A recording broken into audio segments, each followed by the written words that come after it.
જય સ્વામિનારાયણ. આપ સૌનું સ્વાગત છે. આજે આપણે એક ખૂબ જ સુંદર શબ્દ સેવા વિશે વાત કરવાના છીએ. સેવા એટલે શું?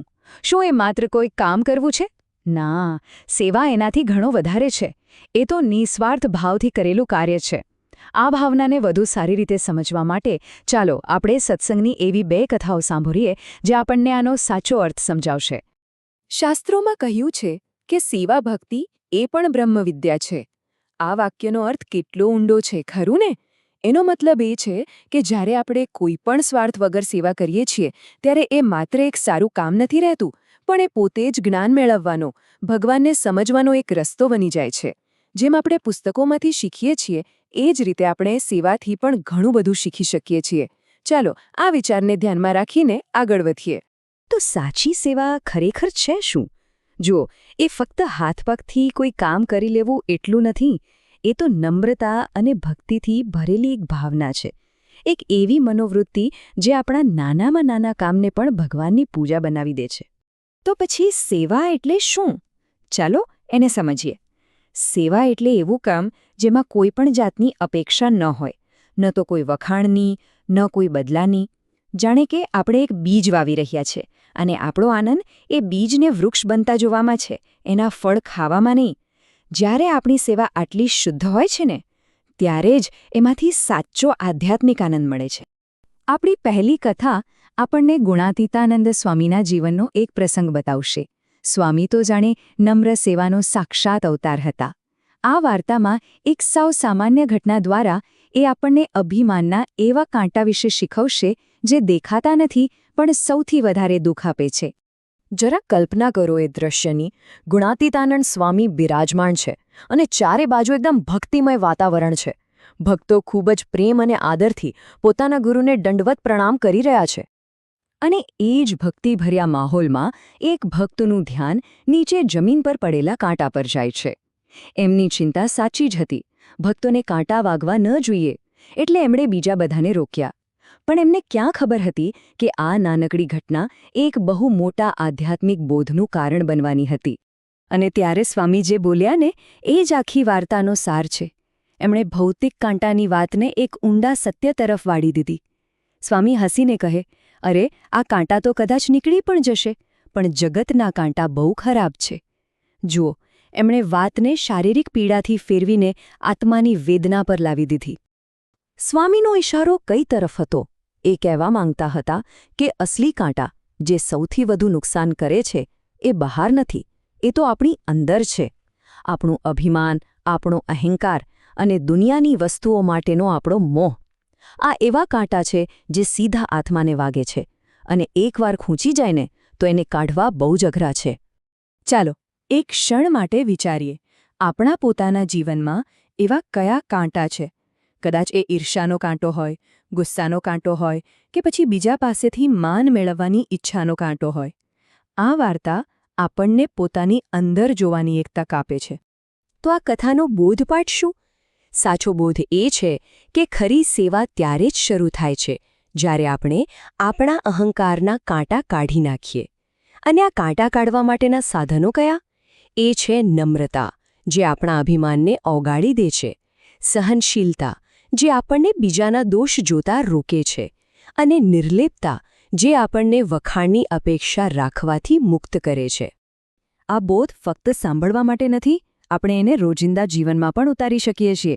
જેમ કે શાળામાં શિક્ષક કંઈક કહે તો દલીલ કર્યા વગર સ્વીકારવો, મિત્રની સફળતા જોઈને ઈર્ષ્યા કરવાને બદલે ખુશ થવું, અથવા ઘરમાં કોઈ જુએ કે ન જુએ વખાણની રાહ જોયા વગર ખુશીથી કામ કરવું.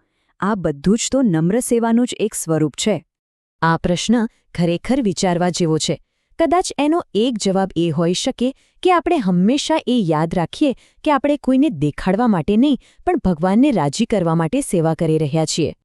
તો પહેલી વાર્તામાં આપણે ગુણાતીતાનંદ સ્વામી પાસેથી નમ્રતાનો પાઠ શીખ્યા. હવે આપણે એમના જ બાળપણની એક કથા જોઈએ, જ્યારે તેઓ મૂળજી શર્મા તરીકે ઓળખાતા હતા. આ કથા આપણને બતાવશે કે સાચી સેવાનો પાયો દ્રઢ સંકલ્પ અને ભક્તિમાં કેવી રીતે રહેલો છે. મૂળજી શર્મા જ્યારે નાના હતા ત્યારથી જ એમનું લક્ષ્ય એકદમ સ્પષ્ટ હતું. એમને બીજું કંઈ નહોતું જોઈતું, બસ એક જ ઈચ્છા હતી, ભગવાનની સેવામાં રહેવો. ભક્તિની શક્તિનો આનાથી સારો દાખલો બીજો કયો હોઈ શકે? અને ત્યારે મૂળજી શર્માના જીવનમાં એક પડકાર આવે છે. એક બાજુ પરિવારનો પ્રેમ અને ઘરની જવાબદારી હતી, અને બીજી બાજુ ભગવાનની સેવાનો એમનો દ્રઢ સંકલ્પ. હવે એમની ભક્તિની સાચી કસોટી થવાની હતી. પોતાના પરિવારને સામે જોઈને પણ મૂળજીનો જવાબ ખૂબ વિનમ્ર હતો, પણ એમનો નિશ્ચય અડગ હતો. એમણે સ્પષ્ટ શબ્દોમાં કહી દીધું, મારે ઘરે નથી જવું, મારે તો અહીં રહીને હંમેશા મહારાજની સેવા જ કરવી છે. એમના માટે જીવનનો હેતુ એકદમ સાફ હતો. અને અહીં શ્રીજી મહારાજની કરુણા અને દિવ્યતા દેખાય છે. એમણે પરિવારની લાગણીઓને પણ સમજી અને મૂળજીની ભક્તિને પણ. એટલે એમણે એક એવો રસ્તો કાઢ્યો જેમાં મૂળજીની આજ્ઞાપાલનની પરીક્ષા પણ થઈ જાય અને પરિવારનું માન પણ સચવાય. અને જુઓ, અંતે મૂળજીની આજ્ઞા અને શ્રદ્ધા જીતી ગઈ. એક ક્ષણનો પણ વિચાર કર્યા વગર એમણે મહારાજની આજ્ઞા પાળી. પરિણામે એમણે સાબિત કરી દીધું કે ભગવાનની આજ્ઞા પાળવાથી જ સાચો રસ્તો મળે છે અને મનની ઈચ્છાઓ પણ પૂરી થાય છે. આ પ્રશ્ન આપણને ભક્તિના માર્ગ પર આજ્ઞાનું શું મહત્વ છે એના વિશે વિચારવા મજબૂર કરે છે. કારણ કે સાચી સેવા એ નથી જે આપણને ગમે, પણ સાચી સેવા એ છે જે ભગવાન અને ગુરુને ગમે. તો આ વાર્તાનું સાર શું છે? એ જ કે ભક્તિ, શ્રદ્ધા અને આજ્ઞા આ ત્રણેય એકબીજાથી જોડાયેલી કડીઓ છે. જ્યારે આપણી શ્રદ્ધા આપણને ગુરુની દરેક આજ્ઞાનું પાલન કરવા માટે પ્રેરણા આપે છે, ત્યારે જ આપણી સેવા સાચા અર્થમાં શુદ્ધ અને સંપૂર્ણ બને છે. અને આ મૂલ્યને આપણે જીવનમાં સરળતાથી ઉતારી શકીએ છીએ. જેમ કે ઘરે મમ્મી પપ્પા પહેલી વારમાં કહે એમ માની લેવું, મંદિરમાં સભાના નિયમોનું પાલન કરવું, અને જીવનમાં કોઈ પણ નિર્ણય લેતી વખતે આપણી ઈચ્છા કરતાં ભગવાન અને ગુરુની ઈચ્છાને આગળ રાખવી. આ પ્રશ્ન આપણને આપણી પ્રાથમિકતાઓ વિશે વિચારવા પર મજબૂર કરે છે. શું આપણે સાચે જ આપણો અહંકાર, આપણી સગવડો અને આપણી પોતાની ઈચ્છાઓને ભગવાનની ઈચ્છા માટે બાજુ પર મૂકવા તૈયાર છીએ? તો આ બંને કથાઓને જો આપણે સાથે જોડીએ તો શું બોધ મળે? પહેલી કથા આપણને શીખવે છે કે સેવા કરવા માટે આપણું હૃદય નમ્ર અને અહંકાર વગરનું હોવું જોઈએ.